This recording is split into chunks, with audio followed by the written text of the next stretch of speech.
Attorney Rufil Fernandez Banyok. Attorney Rufil Fernandez Banyok. Straight to the point. O karon, ania ang inyong anchorman. Veritatem sed pro veritate.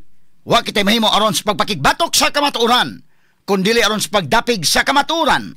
Straight to the point. Luzon, Visayas ug Mindanao, Pilipinas, ug sa katawhan kutob sa mabots ng Sibya sa tibuok kalibutan via internet. May buntag og kumusta live gikan sa Queen City of the South, Cebu City, Philippines. Welcome nining atong tulumanon ug inyong tulumanon. Straight to the point. Iligay po nyo boss kalagad sa kahanginan sa kasamang Rufil Fernandez Banyok. Mao'y panay makiguban kaninyo nining laing adlaw sa atong pagpakigbisog. Adlaw karon mahigala nga Sabado, Pitsa 27 na. Buwan mahigala September tuig 2025. Straight to the point. Sa gihapon hatagan tagpagtagad ang mga issues nga may labot ang lungsod. Nagbagang mga expose, nagunang mga reports. Dinhi lamang gyapon mga higala sa atong pagmanuban nining atong tulumanon ug inyong tulumanon. Straight to the point. Nagunas to maiskutanan karon nga buntaga mahigala. Mayong balita o sa tama higala kay ni ay lulo og lula dinhisdak bayan sa Sugbo.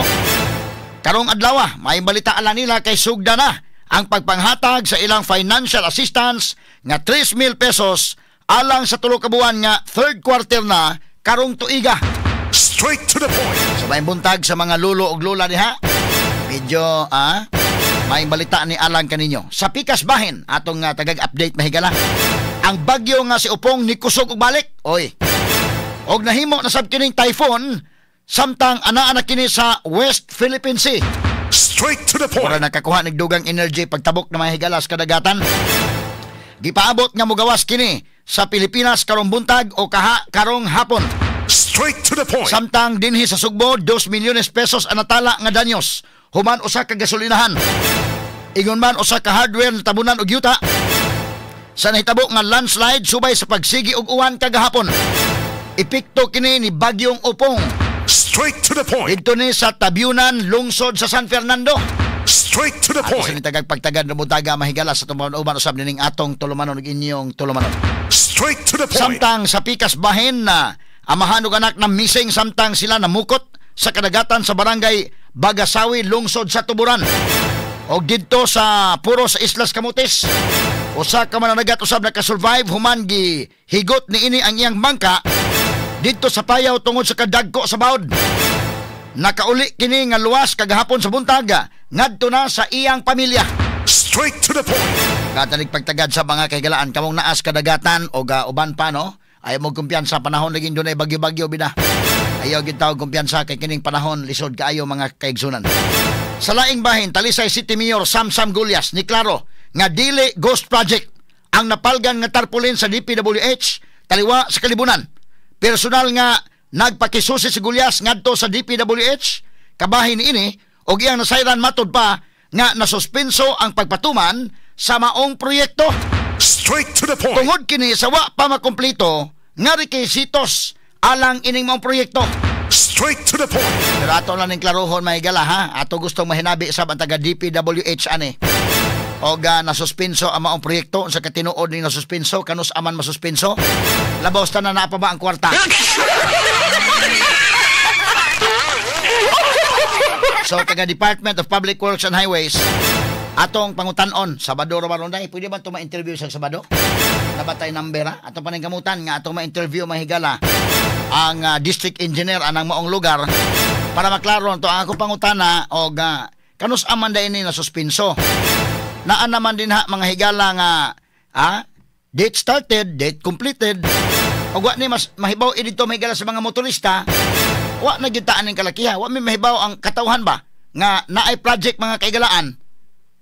Kinahanglan mo transparent sa mga tao. Kay kwarta gud sa mga tao. Mo nag-ingon, this is where your taxes go.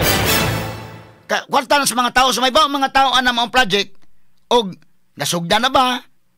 Ngano na suspenso sa pagkahitabo ang suspenso man, may ba ang katawhan.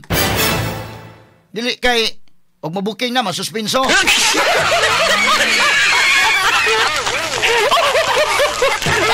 Ano akong pangutana sa DPWH. Kana na ang mutawag mi ninyo, mangutana mi anak, kano sa man din na suspenso? Para ma-explain ninyo inyo magkaning project. Matod pa Mayor Samsam Gulyas, gi-implementar man sa Department of Public Works and Highways. So tagaan mo na maghigayon, explicar sa mga tao kay mga tao argabyado kayo. Tuwagod sa kalibunan. Nganong tuwa man sa kalibunan? Ha? Ang makakita ini kay tulumang Manilador ug Maya.